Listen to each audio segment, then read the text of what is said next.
We see guys like Deshaun Jackson, Tyreek Hill, not just a guy that they move inside, not just a flanker, but also I think teams right away knew they were dealing with speed from this guy. Look at the release. There's your separation. Great route. Stutter and go. Gets by clean. That is unbelievable. May be the greatest catch I've ever seen. Maybe some folks watching this are going to say, who cares about Darnell Mooney, right? 61 targets, 631 yards last year, 4 touchdowns in a very unexciting Chicago offense. But now, obviously, they add Justin Fields. You feel like the top could come off of that offense now.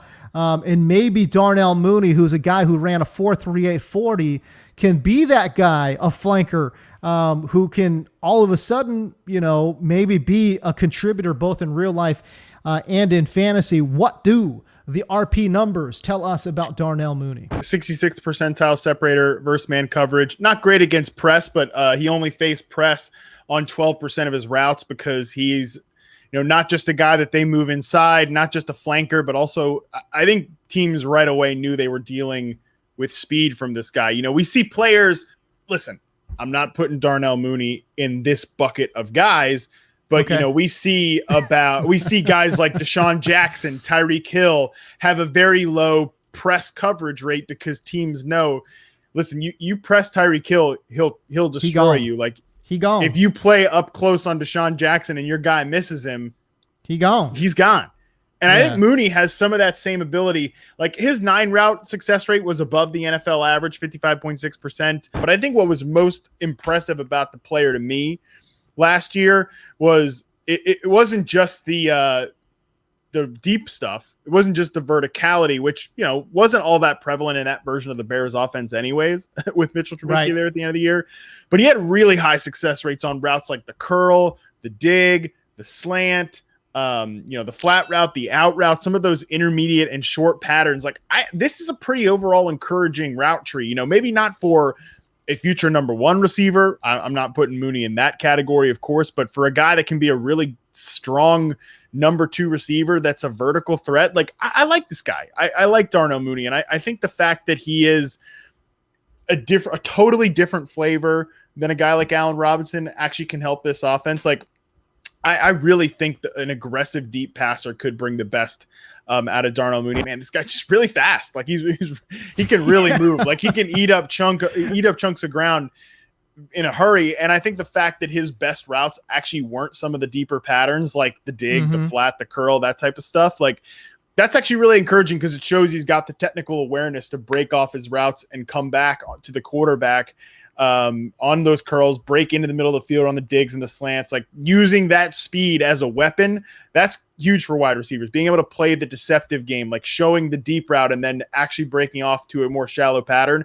That's how you pile up production as a fast, smaller receiver like Darnell Mooney.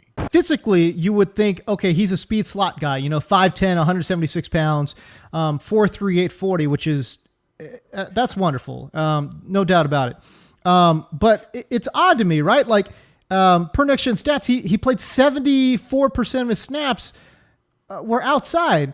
As a matter of fact, Lance Zierlein, who, writes all those, combine profiles on all the prospects. By the way, if you're not following Lance Zierlein, you need to rectify that. What are you doing? Yeah. What are you doing? He's incredible. He's an absolute machine, in terms of grinding tape.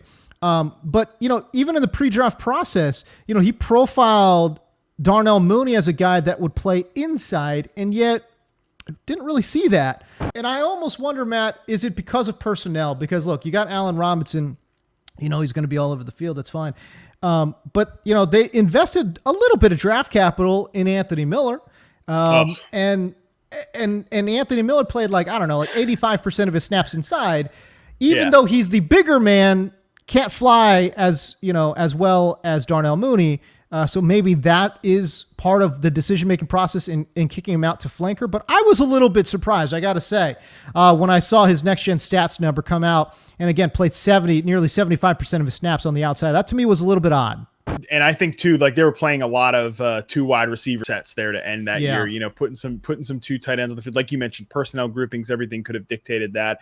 But I love your point about maybe kicking him inside a little more because, again, Tyreek Hill is just a player that I finished charting. And They use Tyreek Right. Hill in his reception perception sample and over like 50% of his snaps or over 40% of his snaps inside. Yep. And like, good luck, good luck when you move a guy like Tyreek Hill inside. And Right. again, I'm not saying Darnell Mooney, a small receiver, fast guy, is the next Tyreek Hill, but just from like a tactical perspective, when you put that fast guy inside, the Colts had done this a couple times with T.Y. Hilton during the course of his career, a few seasons. He played in the snap a decent amount.